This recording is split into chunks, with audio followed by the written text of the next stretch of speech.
on there, not on there. Good evening, and welcome to people behind me. Welcome to this November 12th work session. And it's always nice to be in Bascom-Tykes, always a little weird to have my back to the audience, so I apologize to all of you. Okay, first up is committee reports and items of interest. Do we have any counselors with things to report? Jennifer, go for it.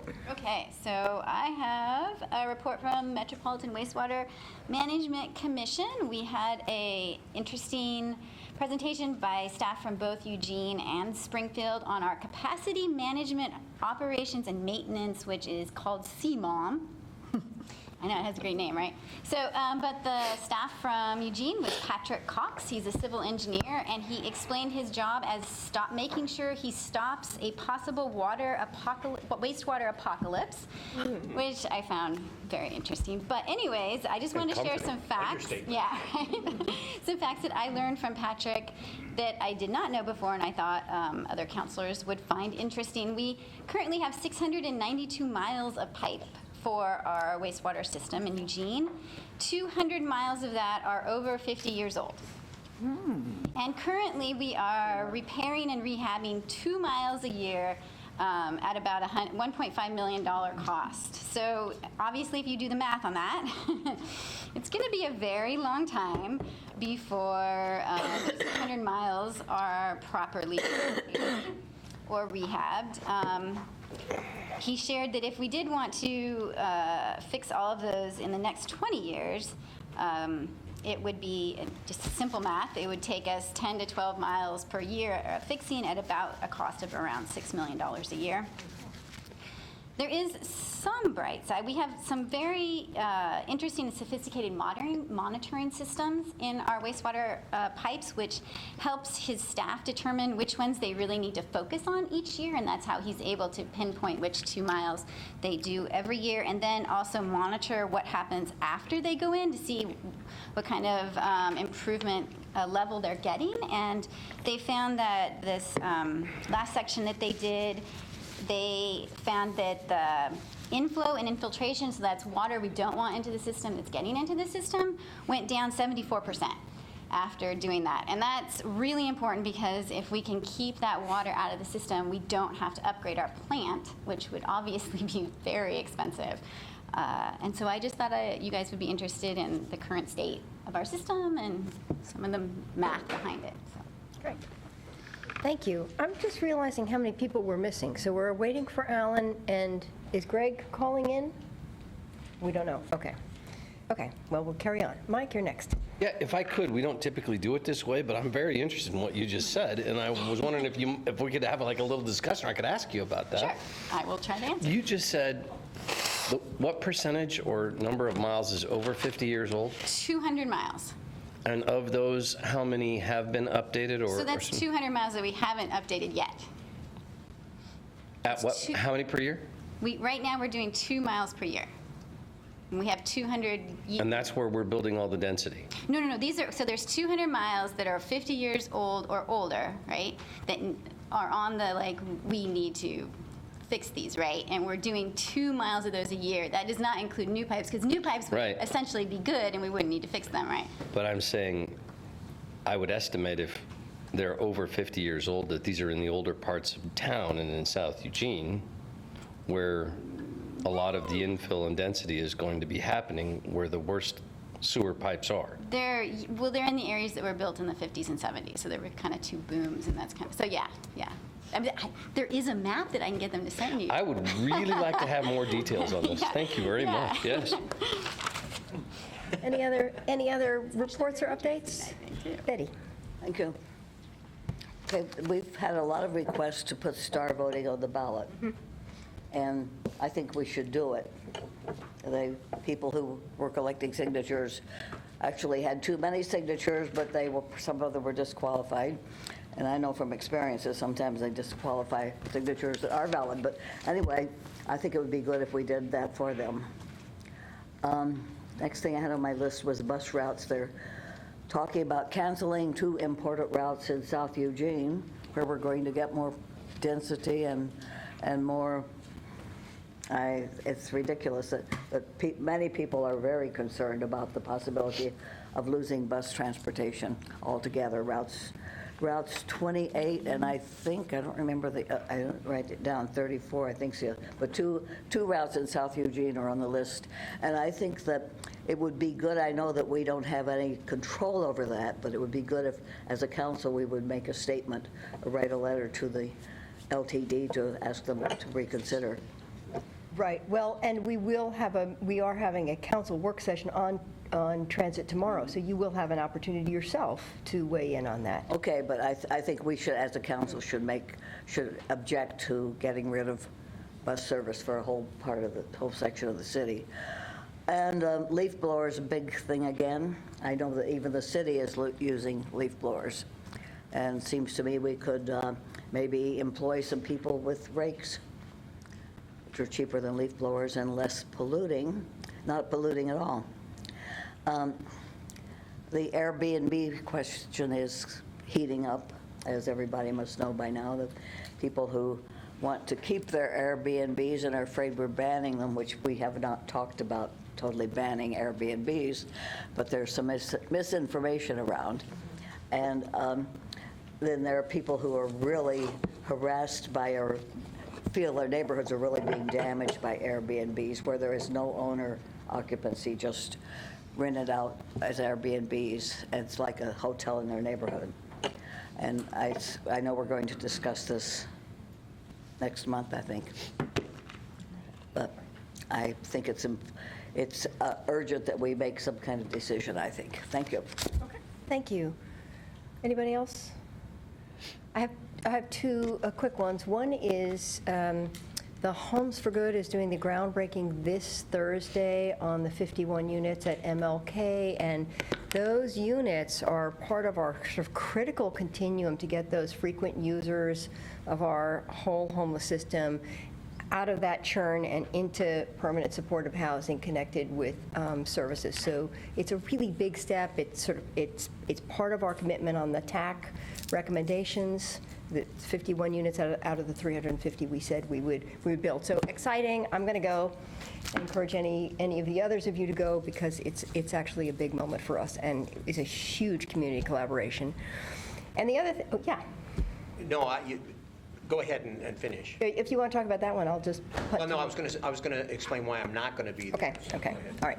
And then the other thing I just want to mention is that we did do this wonderful community event on November 3rd around a kindness campaign, and there's a local organization that formed to create a city of kindness, and I have, been stepped up to champion this. Former mayor of Anaheim, Tom Tate, came and presented, and he was mayor for 8 years in Anaheim. And he used this as a messaging framework to sort of galvanize community support around important work that they were already doing. And so he has this incredible list of accomplishments that he credits partly with the change in civic dialogue because of this kindness campaign, because kindness is around action. And so, for example, their juvenile delinquency rate went down. Their school attendance numbers went up because the schools adopted this sort of kindness focus on how they would work with students, how they would work with students particularly who were more at risk of dropping out of school. They recently passed a bond measure to create 2 homeless shelters, one with 150 beds and one with 200 beds. He said when they had a public hearing about it, there was absolutely no stated opposition to it. And he credits that also with the way this sort of kindness campaign and the language and the action on our best selves is a way of changing that conversation. So I'm pretty enthusiastic about this as a way of acknowledging the good work that happens, encouraging people to do more work, and sort of finding that framework in which we look at our work as this constructive action to create a community that takes good care of its citizens and its environment. So I'm all on board. So you'll be seeing me wearing my pins and talking about it a lot because I think it was. And there were 600 people there at the shed on Sunday. I mean, it was full turnout. With breakout sessions, the homelessness breakout session probably had half of the participants. There were probably 250 people in that room. So So it attracted a lot of interest and enthusiasm. Okay. And Chris? Yeah, thank you. I would absolutely be at the groundbreaking ceremony, but on Thursday I will be in Salem. As I mentioned before, I've been invited to serve on a rulemaking committee for House Bill 2001 and 2003. Since they've passed, the Department of Land Conservation and Development has been asked to prepare the rulemaking that goes along with that. How do you actually implement it? And so they put together an advisory committee of people from all over the state, and there are only 2 elected officials on the entire committee, one from a large city and one from a small city, and I was asked to be the representative from a large city. They will be breaking up into 4 subcommittees that will be looking at specific rules around how to actually implement 2001 and 2003. For those that don't know, 2003 was required all cities of a certain size to develop inventories of their available housing and also to come up with strategies how they can be more productive in creating that housing. And so they will also be finding rules for how to make sure those inventories are implemented. And then once you have the number within and you know how many more you need, what are some of the strategies and funding mechanisms and ways in which you could produce more affordable housing? So it will start on Thursday. It's projected to go through until next September, but it might go longer. You can create the bill at the legislative level, but it's in the rulemaking that you actually try to figure out how you're going to implement it. And I had told them in an interview, my goal is to figure out how you can incorporate as much flexibility and accommodation in it for the unique circumstances that may occur in other cities. So that will be my goal, is to try to figure out how we can make this work at the local level and try to accommodate the unique situations in all of our different parts of town. That's great. I am really glad you were on that committee, so thank you very much for doing that work. Okay, Greg, do you have anything you want to offer? Yeah, I was at the LTD Strategic Planning Committee meeting last week, and the topic of discussion was Transit Tomorrow. And basically what Transit Tomorrow is a consolidation of the routes in the system so that you can get better efficiency, more frequency out of it. So some of the less productive routes are kind of getting trimmed off or rerouted. You may have heard some people have issues with the elimination of the 28 in Southeast Eugene, but I think that you're going to have coverage for that area. I know LTD is working on it. They wanted to move forward with this change early next year so they could be ready for the fall rollout of the system. But I think we slowed them down a little bit. So, I think they're going to take a longer look at what's going on there. Thank you. That's very helpful. Okay, if everyone's, one more, Betty? Southeast Neighbors will be discussing the bus route tonight at their meeting, which I was not able to attend because I can't be 2 places at once, but people are very concerned about the elimination of, there are 2 bus routes being discussed out there. I mentioned it before you got here, Greg. But, Oh, okay. But I don't remember, maybe you remember the number of the other one. I said 28, and I don't remember the other one. It's 30 I don't remember something, the I think, number of the other one. which is but- also in South Eugene. Okay, thank you. That's all. Bye. Thanks. Okay, I think with that, we're ready to go on to our first item of business, which is Sustainability Commission Work Plan. And we have Mark and Sustainability Commission.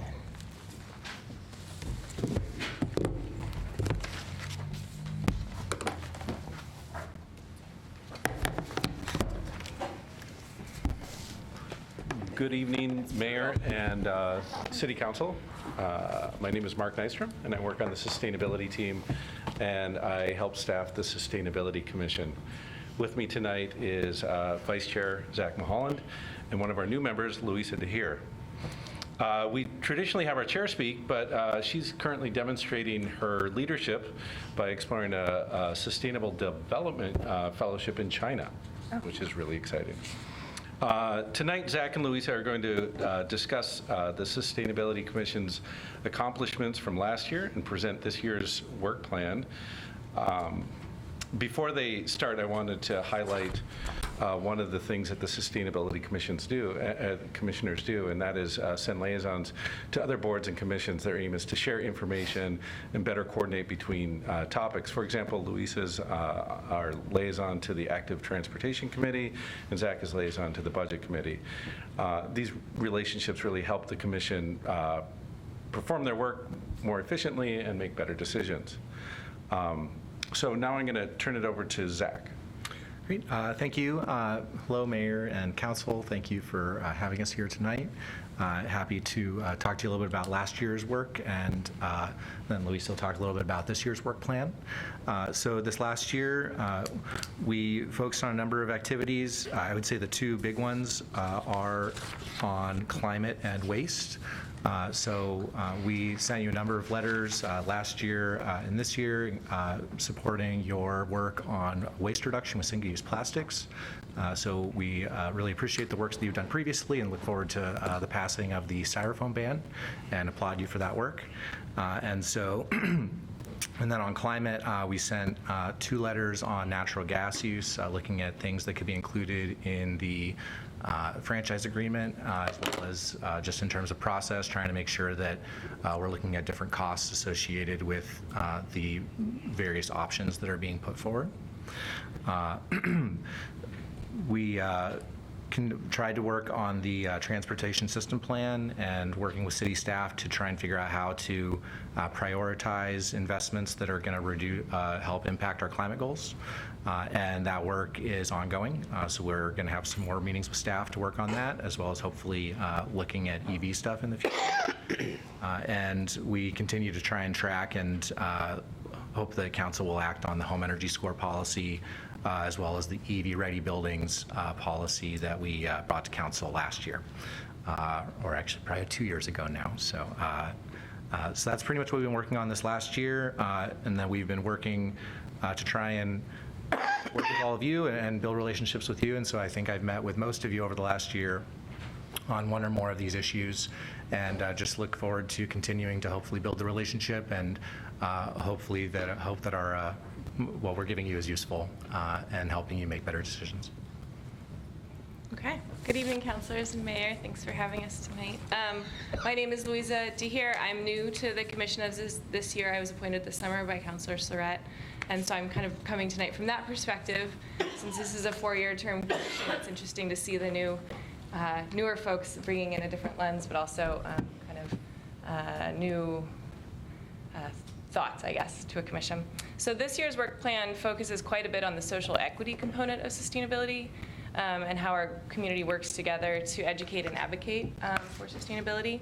And so to that end, I'll touch briefly on 3 priorities that are in this year's work plan, and some of, I guess, these 3 that we've already begun to work on as commissioners. So first, our commission chair, Kelsey Savlor, has begun working on a strategy to increase engagement through our community through an outreach committee. So they're exploring how to bring our commission out into the community and connect with neighbors directly, as well as in the business community. Their goal is to raise up the triple bottom line component of equity by increasing the community's voice in the Sustainability Commission's decision making and into what we bring to City Council. So the recommendations of the Sustainability Commission to Council might not change, but we'd like to do our due diligence to make sure that any information or proposals we bring to City Council includes information on impact or issues of equity, especially on marginalized community members. So to that end, we're exploring moving our commission meetings out into the community, much as you're doing tonight, in other venues with intentional outreach to targeted groups to participate in those meetings. In the business outreach side, they're beginning soon looking at what other groups are doing to build coalitions around sustainability in the business community, like Green Lane, and seeing where there might be an opportunity for us to help augment that work. So another example, we've launched a committee to look at Eugene's persistent air quality challenges and what opportunities the city of Eugene might have to reduce that harm it causes and the unequal burden of that harm on our most vulnerable members of our community. And the need to support LRAPA's mission and enforcement ability in our community. So we've just begun this work. We're interested in seeing what we can learn and opportunities and innovations we might be able to bring back to you to improve our air quality or at least mitigate its harm. We'd like to reach out to other boards and commissions to collaborate and share on our work, like the Human Rights Commission for those 2 previous examples I just gave you. And third, the commission is committed to ongoing engagement and support of the CAP 2.0 project, and to find opportunities to connect the community to this body and Eugene in a sustainable and resilient future. And with that, I think we'll take any questions or direction that you might have for us. Yeah, I have Emily right away. I just want to start, and then I'll turn it over to Emily to just thank you for this work, because it's a phenomenal amount of work that you do as a volunteer board and committee, and you've pushed a lot of things forward, and I realize that some of those take a long time to see in action after you recommend them to council. It takes a little while to get us sort of completely dialed in, but I really appreciate the energy and the commitment that both last year and this year's work plan really demonstrates. So thank you very much, and my thanks to the whole committee. And with that, Emily. Well, I am the proud liaison to the Sustainability Commission, and it's really a joy to work with people who are so dedicated. This commission volunteers are serious about what they're doing, and it's really inspirational when they decide what topics they want to work on and how quickly somebody volunteers to lead the group, and the group fills up, and they publicize when the meetings are on our list if anybody's interested in having some input on that. So you are really helpful because you bring us suggestions on things that we haven't looked at yet, and also review some of the things that we are doing. And I felt that helpful, bringing suggestions or comments and saying, hey, what do you think about? Do you want to work on this some more? So I think you're very valuable to the city. And that this year you're going to work on how the marginalized communities are affected. We've said that both on Human Rights Commission and Sustainability Commission in our joint resolution, that this is what's happening, is we're all affected, but the people with the less resources to deal with it need extra help and attention. So I'm pleased about that. And of course, the continuing analysis of the CAP 2.0. The Sustainability Commission has really zeroed in on this and different ideas, and I know you will continue to give us valuable feedback. So a big thank you to the Commission. I won't be at this month's meeting because of the National League of Cities Conference. So pass on my congratulations and thanks. Any other comments, questions? Jennifer. Yeah, so thank you guys for coming. This is great, and it seems like you have a pretty ambitious list of things you want to do, so that's fantastic. And I'm reading these. I have to imagine that a lot of times you need to get outside expertise, or you mentioned having to do research, and I'm wondering how hard is that for you guys to do? Is that something staff is able to help you with, or do you guys have to do that on your own? Both. I think that we do it to the best of our ability, but there are definitely times where we don't have we don't have the expertise, and we're not paid staff persons, and so. I remember, there's times when, okay, well, can we get, legal advice? Can we get, so-and-so that might have that expertise to give us that opinion? And that's been maybe a struggle at times. Yeah. We do bring into the subcommittees anyway, we're already bringing in experts in those different areas to present to us, and help us answer the questions that we've set out, especially at the committee level. So thankfully we have a excellent staff support from the city, and a lot of experts in the community who can help us piece together some of those answers. That's great. Yes, Chris. Yeah, thank you for that report. It really is very, very helpful and very good. I can remember when the Sustainability Commission was first formed, and I remember the discussion at the time was, why do we need this woo-woo recycling committee? Is it really that important? And what's interesting is, it was put in place, it created a good work plan to begin with, and then as our recognition of the importance of climate began to grow, we already had a committee in place that was working on it. And I think that really helped us to get a good running start on some of the things we're doing and allowed us to try to be as thoughtful and as deliberate as we can. I think that's really great. The other thing I wanted to mention is it was very, I think, fundamental to the committee when it was first started, to the commission, that it liaise and work with the other bodies to help them use the lens of sustainability as they do their work. And so I really want to commend every single effort you can make to try to work as closely with all of the other commissions and advisory bodies, so that as we do our work, the transportation plan is just one example of how that additional lens can really help us to try to be as sustainable as we can. And so when you say, I'm a liaison to this committee, I'm a liaison to this group, I'm a liaison to that, that's great. And we want to try to do as much of that as we can, because I think sometimes we'll hear a report from a commission, and when we also hear that there's a lens of sustainability as well, it adds some, not legitimacy, it adds some additional impact to how you can really accomplish a couple of things with the same effort. So thank you for doing that. Thank you for all the work you've done. And really keep working to try to work holistically with the entire city. I think that's part of one of our greatest strengths. So I guess I would just ask one other question, which is there something from council that you would like to hear that would help you as you are moving forward in your new work plan? I think we're always interested in how we can, provide better input, as well as, if we, put things forward, is what, how can we move things quickly from, okay, there's an idea, seems like a good one. Can we, how can we move on things a little faster, I think, is a question that we have of, sometimes, you put something forward and it'll get tabled, and sometimes it's like, why are we waiting for these things, I guess. Right. So anything that, we can do to make it easier to act quickly, or, that's. Yes, I would say that that's our challenge in general, right?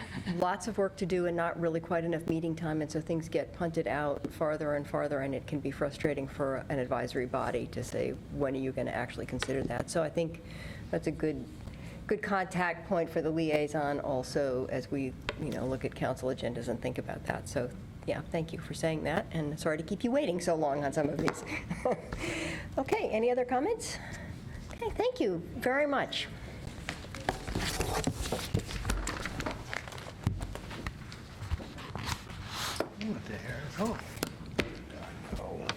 And so next up is Parks and Recreation Bond and Levy Update.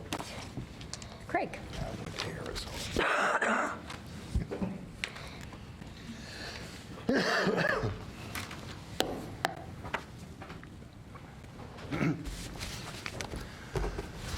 Good evening, Mayor and Council. I'm Craig Carnegie. I'm the Parks and Open Space Division Manager, and I'm here with Craig Smith, our Recreation Division Manager. And we're here to give you a general overview of what's been happening with the Parks and Recreation Bond and Levy over this last year. A more detailed annual report will be provided to you in January of next year, so just a few months down the road here.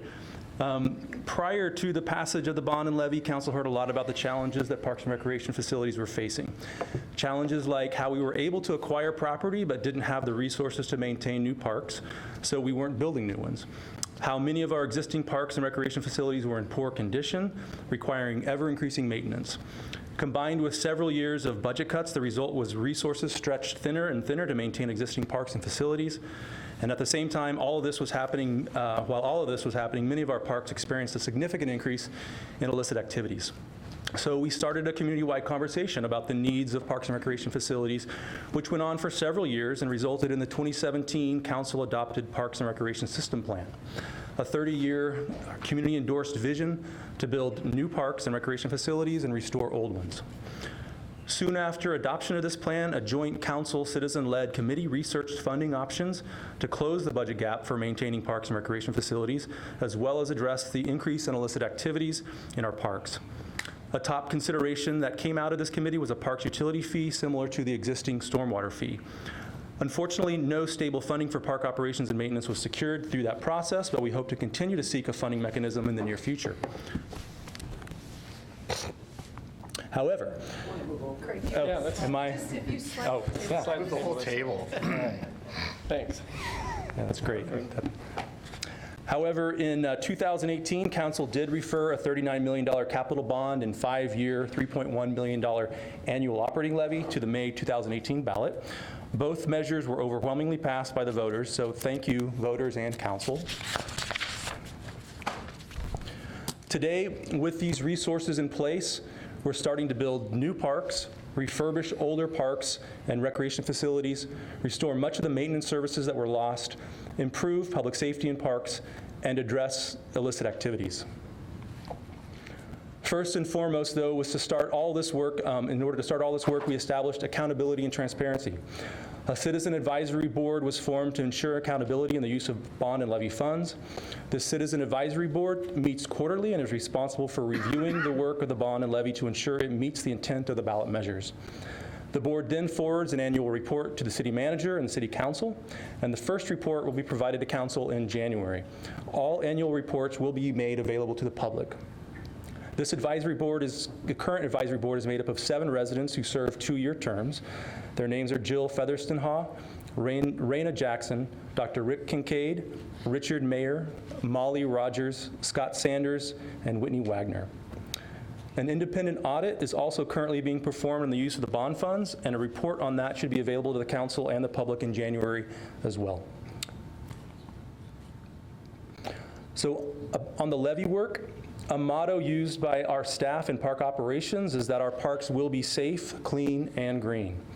Year 1 of the levy was spent retooling and restoring operating and maintenance services. We were able to reopen 6 restrooms that were previously closed due to past budget reductions or heavy vandalism. These include restrooms at Sladden, Monroe, and Hendricks Park, Sheldon Playground, and Cal Young Sports Park, and the restroom at Churchill Sports Park was reopened on Saturdays and Sundays. We also increased park custodial frequencies, including litter and trash pickup and restroom cleanings throughout the park system. Turf care best management practices were improved to grow healthier turf through aeration, overseeding, proper water management, and lime and fertilizer applications. And we're now able to do more preventative tree care in parks, which will make park trees healthier, more attractive, and resilient to winter storms. Almost 4 miles of park trails were resurfaced over the past year. Invasive vegetation was removed, wildfire risk abatement work began in many of our natural areas, and we continue to restore native habitats. 2 dedicated police officers were funded to patrol parks and enforce park rules. We also now have 2 full-time and 2 seasonal park ambassadors.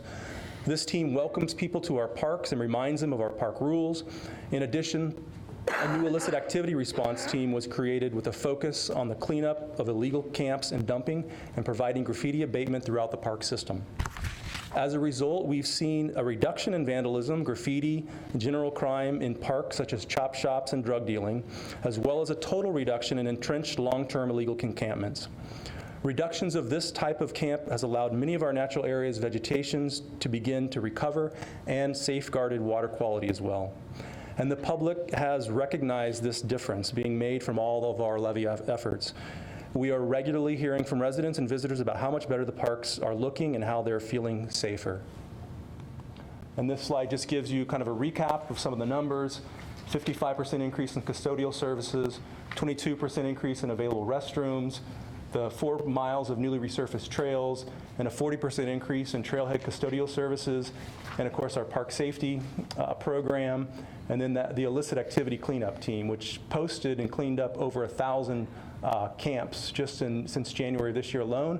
And then we've got the 500% increase in graffiti removal, which now we're out there 5 days a week taking care of graffiti in the parks, whereas before we were just only reactive to basically hate crime or when we were out there doing routine service. So hopefully you're seeing a lot less graffiti in our parks. So before we move on to the bond, I just want to give a big shout out to our partners at the Eugene Police Department. Much of this levy work could not be done without their help, and I am extremely impressed with the dedication and professionalism I see daily coming from the men and women who serve with our police department. So thank you, EPD. So on to the bond. The first bond-funded project was completed in August of 2019. The Tugman Park playground renovation was fast-tracked ahead of other projects because the playground was outdated and didn't meet current safety and accessibility standards. On September 14th, more than 600 community members celebrated the reopening of a safe, fun, and inclusive new playground. It was really something to see all those families and kids enjoying that reopening. Many other projects have kicked off since the bond measure was approved in May of 2018. Of the 37 bond-funded projects, 18 of them are now underway. Much of that work has been related to planning and design, and therefore they haven't been as visible to date. But as several of these projects start to move forward into the construction phase next year or two, this progress will become much more visible.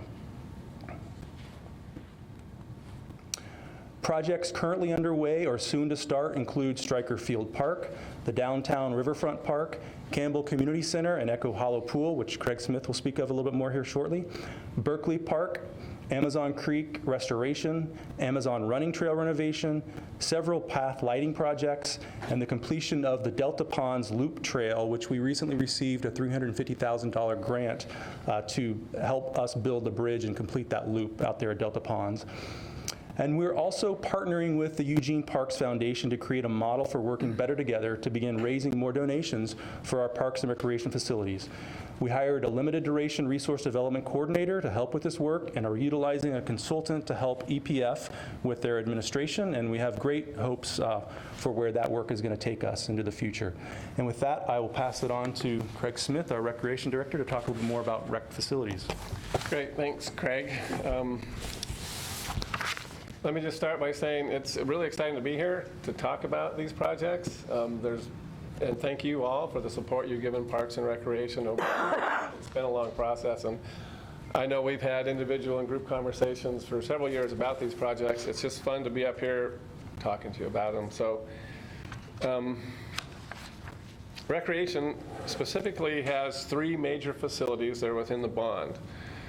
These are facilities that are some of our more aging ones that needed the most immediate assistance and continue to serve the community. And they are Campbell Community Center, Echo Hollow Pool, and Sheldon Pool. We also have a project that is looking at the feasibility of obtaining property near Churchill High School for a potential future multi-purpose community center and pool. And then we're also in the preliminary stages of phase 1 of a sports complex out at Golden Gardens Park. But the primary goal in each of our facility renovation projects is to take care of some of the building deficiencies, the mechanical systems, the plumbing, the roofing, to make sure our buildings operate more efficiently, and that each project is targeted for LEED Silver status. And then the additional goal of each of these renovations is to make sure our facilities are more effective in how they can program activities and serve the community. Historically, we've had some pretty small community centers. So. With that, this is an image, a rendering of the new wing at Campbell Community Center, the new future wing at Campbell Community Center. It's taken from the bike path along the river, the angle of that.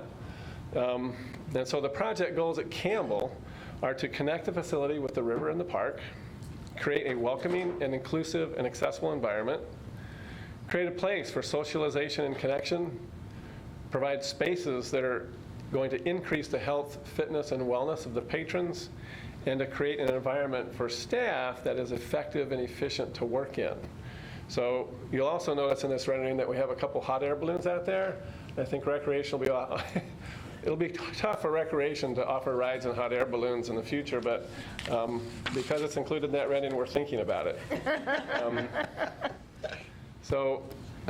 This is an actual footprint of the project at Campbell Center. And I'll use my little pointer here if you're familiar or not, but this is the current building or the old building along with the wood shop. So, and this is the new wing up here. So with the new wing, it's about 6,000 square feet of building, and it's an exciting 6,000 square feet. But with that addition, going toward the river, we've decided to change the main entrance, which used to be the south entrance over here. I guess my hand's a little shaky, but we're going to now make the main entrance right here through the west, and this is the parking lot here. So with that, we've also included a large lobby area for patrons to hang out in and socialize in. And we've also created a new front desk as people come in either way. So in the new wing itself, we have a dedicated fitness area here. We have a brand new classroom here, a couple bathrooms, or several bathrooms here. And then this main hall, or great hall is what we're going to call it, larger than the current facility or hallway at Campbell. But this one is dividable, and it's going to be a multi-purpose room and probably be one of the larger rooms we have to facilitate broader presentations and whatnot. And that's to create a building. Campbell is one of the most rented facilities we have in recreation, community use-wise. All kinds of different agencies and organizations and other folks come in to use it, both in the facility itself, but also the gardens and grounds around it. So we're going to enhance that and make it probably more rentable than previously. Also an indoor track. What's that? Indoor. And we have an indoor track there. Yeah, we could do that. Tracktown USA Campbell version. Campbell races. You might, that would be entertaining. So, so with that, this is Echo Hollow Pool, and it's a new essential, if you can imagine Echo Hollow Pool, it's a plaza, entry plaza to what would be a new wing or a slightly new entryway to the pool itself. You can see here, this is the current entryway, but we would add on to the side of the building to make a new entryway into Echo Hollow Pool. And so, but before I kind of get into the detail of that, to understand our system with both our pools that we're going to renovate, I just want to remind you that we relied heavily on what was a 2015 aquatics business audit. We had an external agency come in and look at our aquatic system, and it really helped us define the fact that we actually have a system of pools that include the 3 that Eugene has, that we operate, and those around us, River Road, the Y, Willamette Lane, and understand that within that there's a whole network of a system that helps us look at each pool we have and what components at that particular pool will help the greater system. And so we're thinking that way with both Echo Hollow and Campbell as we move forward. We also had, and when looking at Echo Hollow Pool, we had several public engagement meetings, and there's some very passionate users of our pool, and we really got them engaged and got some good information from them on what they would like to see at Echo Hollow. Plus, we have aquatics and facilities staff that have been operating this pool for over 50 years now, and so they had some good ideas as well. This would be a version of what the new Echo Hollow is going to look like.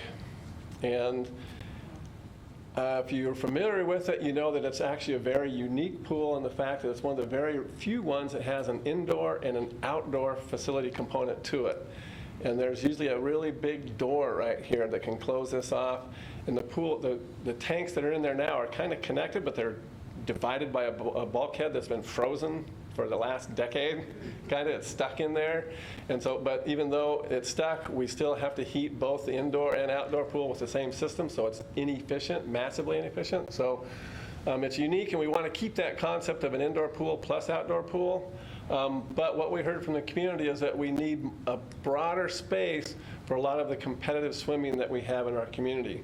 Echo Hollow Pool is considered a workhorse in how it operates with our competitive swim community. There's 7 different teams that are practicing and teams and clubs that utilize this space.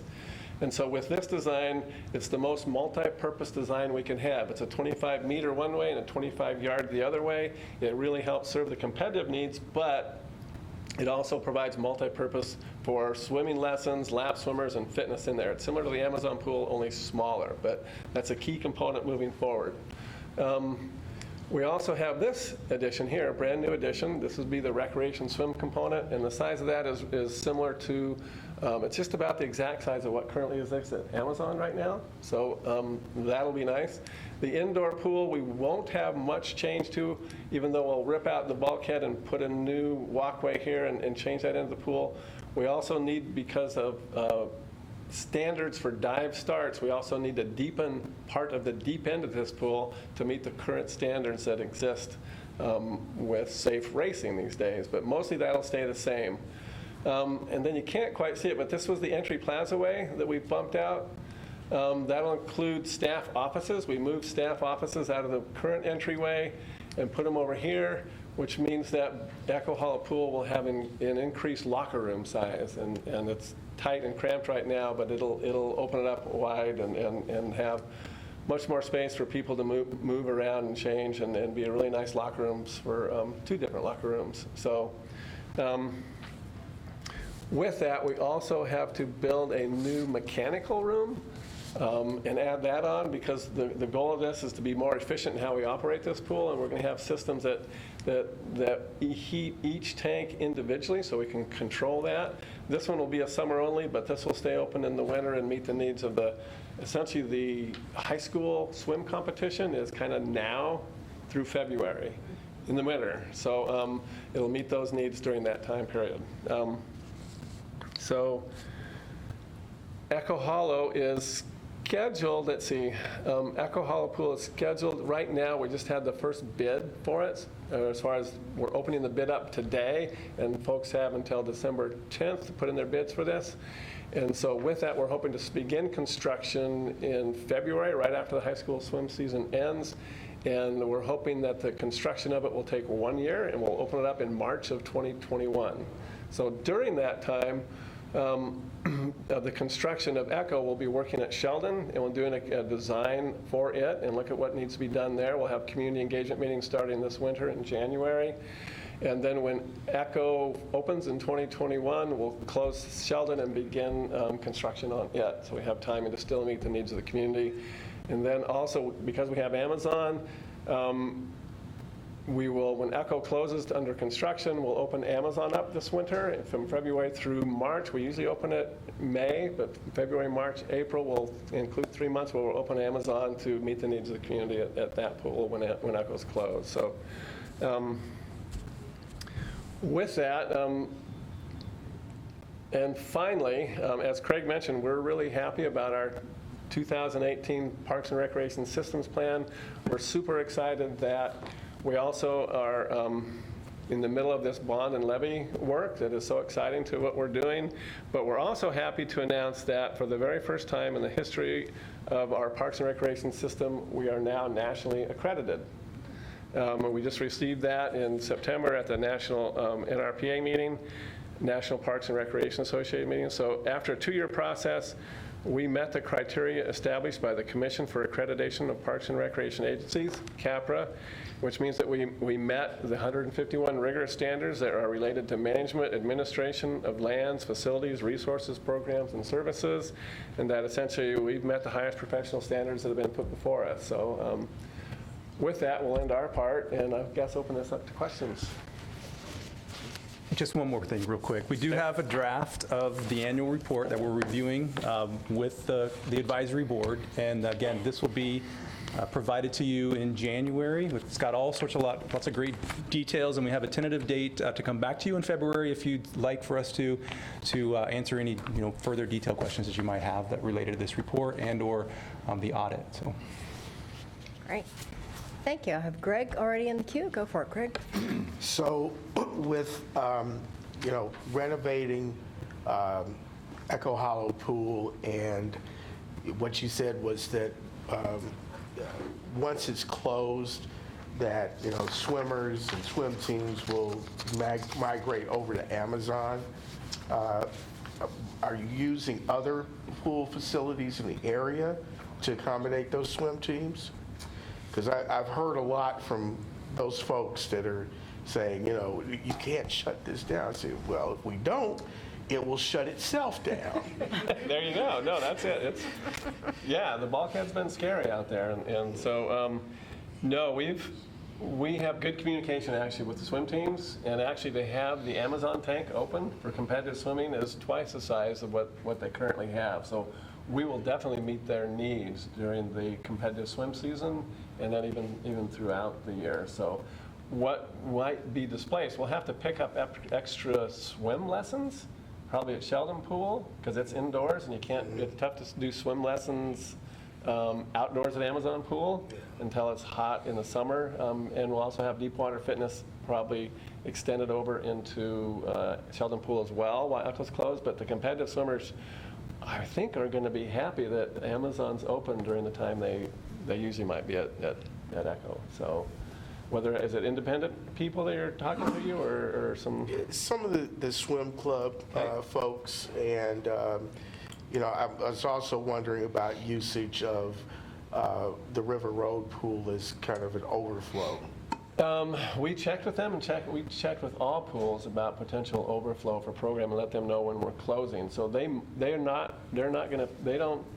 said they don't have a lot of space for competitive teams unless they extend their hours. But again, for our scheduling and our programming, we're gonna meet the needs of competitive teams.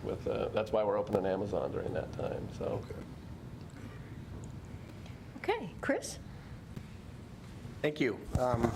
Really, very ambitious and exciting plan. I really am pleased with what you're trying to do, particularly looking at the Echo Hollow plans. And having been through a pool rehab, I know how challenging it can be, especially when you're dealing with an old tank. When you talk about deteriorating pipes, when the pipes go into the tank, that's where they rust and break off, and it gets to be a mess. And so it will be a big project, but in the end, it will be a very exciting one. And I know how passionate pool people are. So figuring out how to accommodate them will also be a real challenge. And one of the things that I was most impressed with in your presentation was talking about how you recognize the regionality of what we're doing. This is a system that not only has to accommodate people on a larger geographic scale, but has to take into account the facilities available on the larger geographic scale. And so you're not trying to do something that's beyond your capability, because pools are very expensive. And so you want to make sure that there's enough pool for the market that wants to use the pools. And it sounds like that's exactly what you're doing.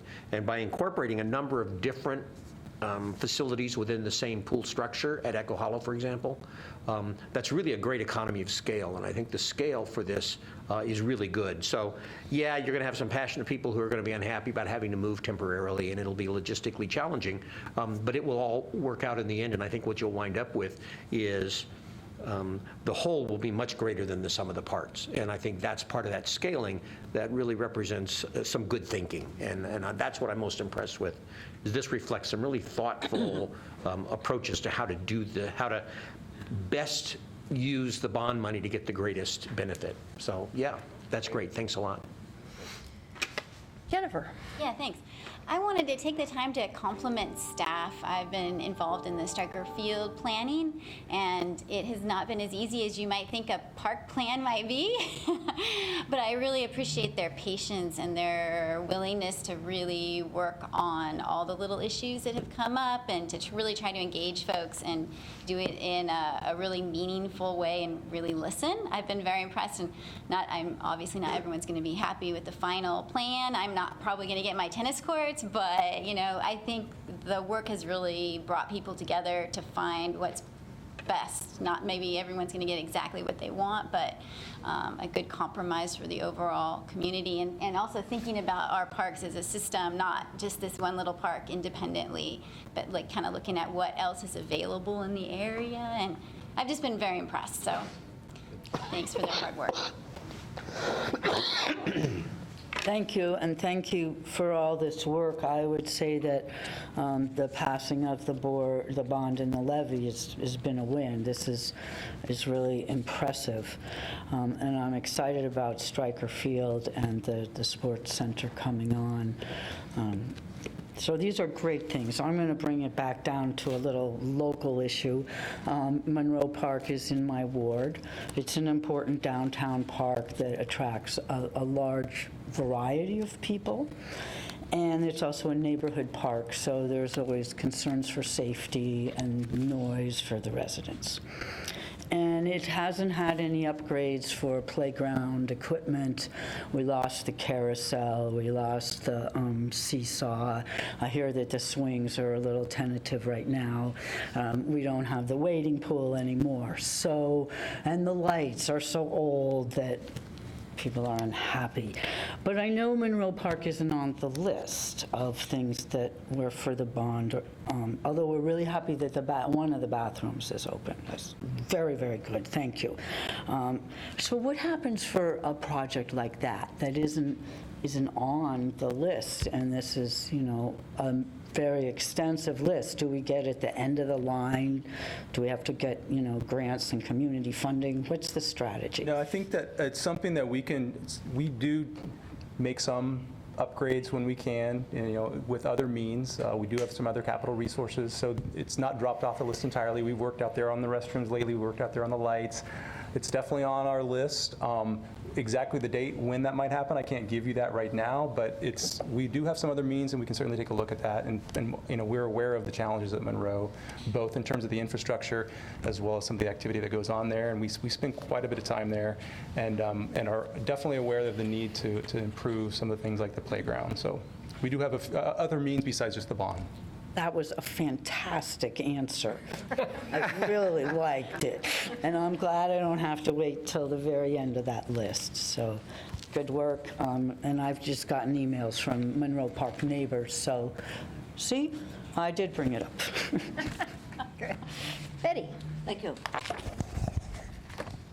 This is timely. I just got a request from a constituent to pass along his compliments about improvement to the hiking trails. And Old Baldy and others, and some new benches that he said are in very appropriate spots. Great. So I suggested he come to public forum. He said, no, you can do this for me. So, but that, and then I also have got, on the other hand, I've gotten concerned that new playground equipment is only for very small children, and that there are no swings for older people. I've heard that at the Tugman Park. I've heard that several times, but anyway, this person who's really happy about the improvement to the trails, he said, did a great job. And one thing that wasn't mentioned in the presentation is we have a whole suite of park furnishings that are going in throughout the system. I mean, trash cans, benches, just, you know, really making sure that some of those services are looked at that we've reduced over the years. So you should see more trash cans, and you should see even more restrooms, like porta pots in areas that need them. I know that they're not the perfect thing long term, but they do serve a need. And then also the benches, which is something that we heard in the system plan that people want to see a lot more of. So. Yeah. And back to the children, there are people who do want restrooms where there aren't any, who've told me, the little children, that they have to go home because the child has to go, and how important that is. And I wondered, is there a plan to, this is not in my ward, but is there a plan to have another pool like in Southwest? Yeah, the inventory we did showed that we're actually underserving our population with the number of pools we have. So both in the southwest Eugene Churchill area and the northwest Eugene Santa Clara area, in the future, our system plan calls for a multi-purpose facility, which is a community center and pool, which is really the most efficient way to run things. So both those areas are targeted, so it's a matter of time.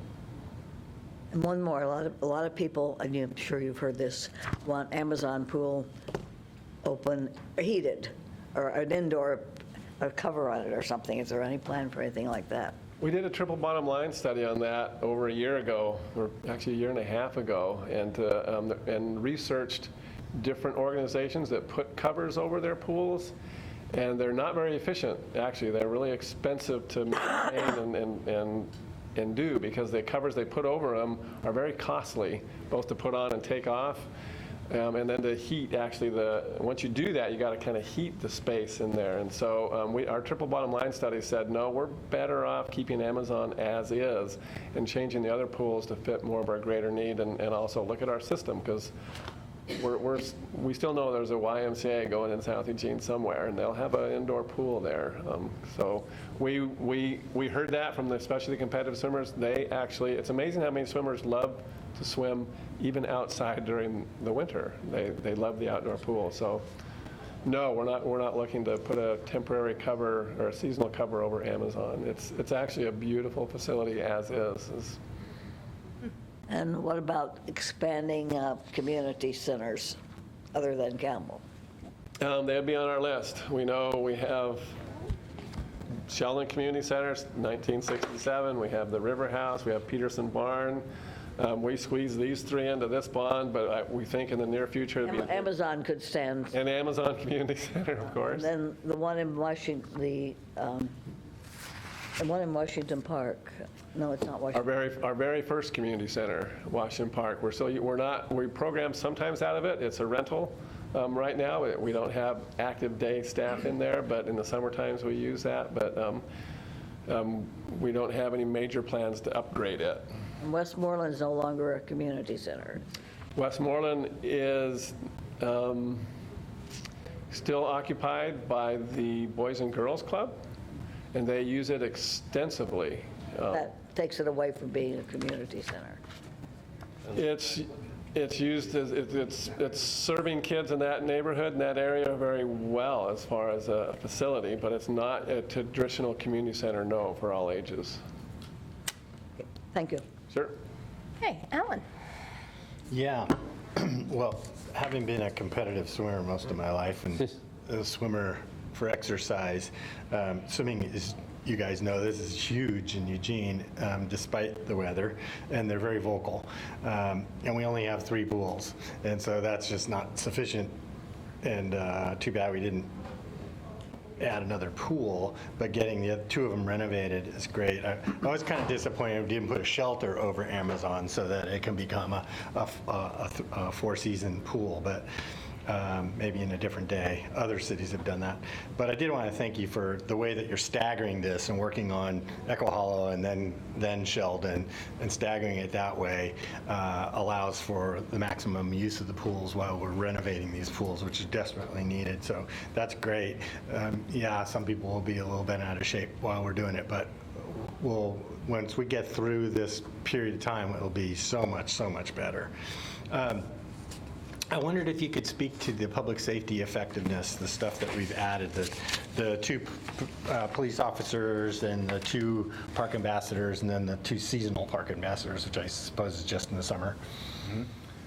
Everything that we're hearing anecdotally, both from the public and from the officers and the ambassadors, is that they're having a large, significant impact on the illicit activities and things that we've seen in the parks. I mean, of course, it hasn't gone away. We still have a lot of things going on out there, but they're doing the best they can with the resources that they have, and I think that we're seeing some positive change just in the last year or so. And we've got a really pretty effective Park Watch team where those groups are meeting on a regular basis and coordinating their strategies and listening to the public about where the needs are, and so far so good right now. The EPD officers, how did that work? Do they go different parks at different times? They patrol the parks in general, but we have a certain kind of areas of parks that have the highest need. But again, through the weekly meetings with our park ambassadors, which are out there as well, and then what we're hearing back from the public, they prioritize where they need to go for the following week, typically. But then, of course, a lot of times it's just, as calls come in for the parks, and they're dispatched there. So I'm wondering if you guys are tracking this, doing metrics to track this over time so that we can see the effectiveness of this additional public safety that we're doing, so that over time we can see yeah, we illicit are. activity. That was one thing that I had asked for, was a stat that actually shows these improvements that we're hearing. But right now it's a little bit too early to have those stats, but we are tracking those, so we should be able to bring back some things that show, statistically how we're having an impact. Good, I'll be curious to see that.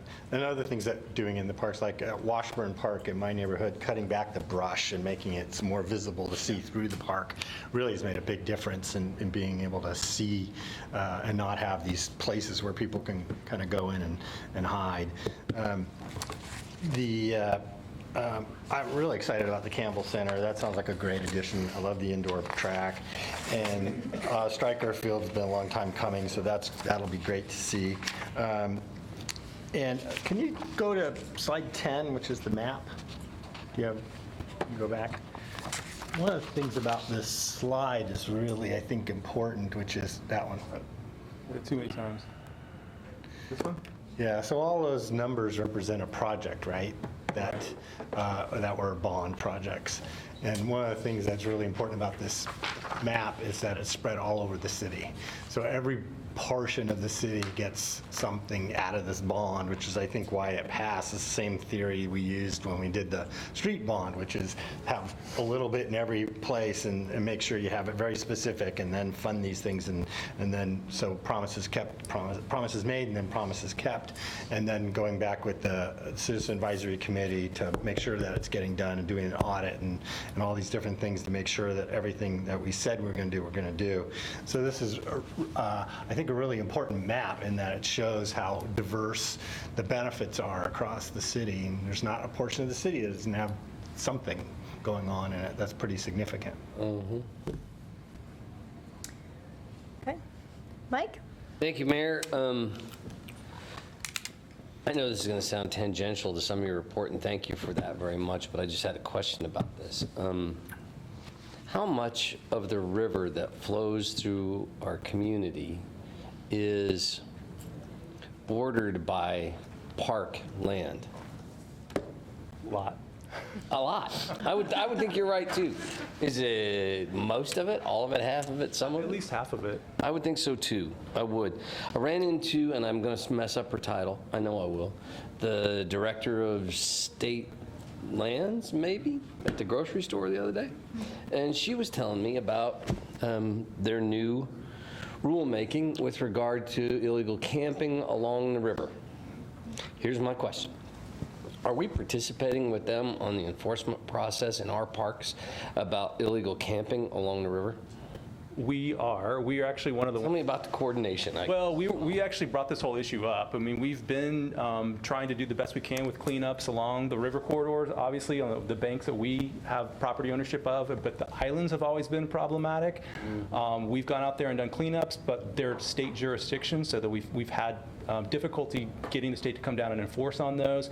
So we've instigated or started a discussion with them earlier in this year about how they can change their rulemaking and provide a little bit more enforcement, and then also allow for EPD to do some enforcement on those islands as well. And I believe they've opened that up to a public hearing. They've had 2 public hearings in the last few months, and from what I understand, by the end of this year, they should have an approval to make those changes to allow for EPD to do some enforcement out on those islands as well. So, could they contract with us and pay us to enforce on those islands?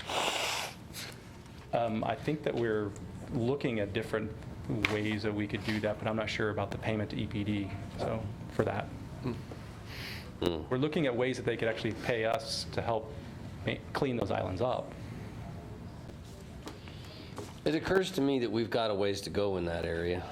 And so I would hope we're doing all we can to cooperate with them and to try and help with fulfilling their rulemaking on this too. Yep. I think you'll see a decision by the end of this year on that. So. Thank you very much. Appreciate it, guys. Okay, any other? Craig? Yeah. I know you just touched upon this just a little bit, but what is the timeline for the development and construction of the sports park at Golden Gardens?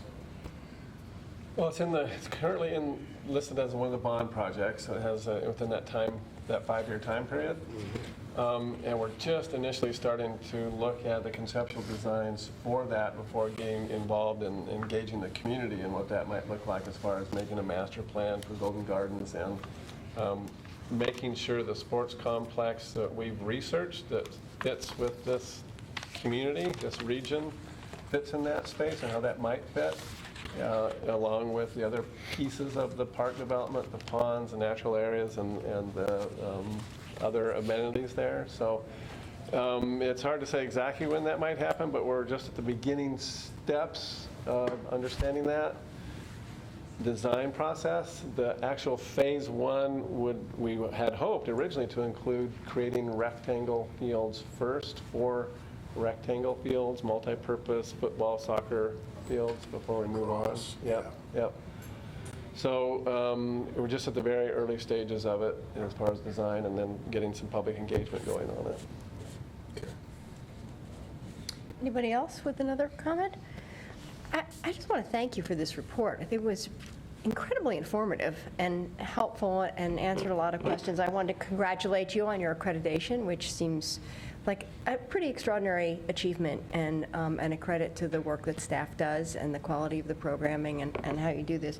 I'm also really interested in the work, the levy-funded work around the safety in the parks, because I think that has been our biggest concern, is that we're invested in parks and then the public are saying they're scared to use them. So really appreciate your work and the EPD work on that. And I'm also, I think the getting to see what Echo Hollow Pool is going to look like and getting to see what Campbell Center is going to look like is really just fun to see that. So thank you. Thank you for sharing all of that. And, so I think you. Thank you. Yes. Mayor, if you wanted to, I think you could do the consent calendar. Yeah. With the time that you have, it's totally up to you. But. Yep. Thank you so much. Appreciate it. Okay. Yes, I believe you're right. We could probably take care of the consent calendar. Okay. Well, I Go for it. approval of the items on the consent calendar. Second. All in favor? 1, 2, 3, 4, 5, 6, 7. That passes. Thank you very much for taking care of that. We're adjourned for 50 minutes. We'll see you back here at 7:30. We'll be right back after these commercial messages.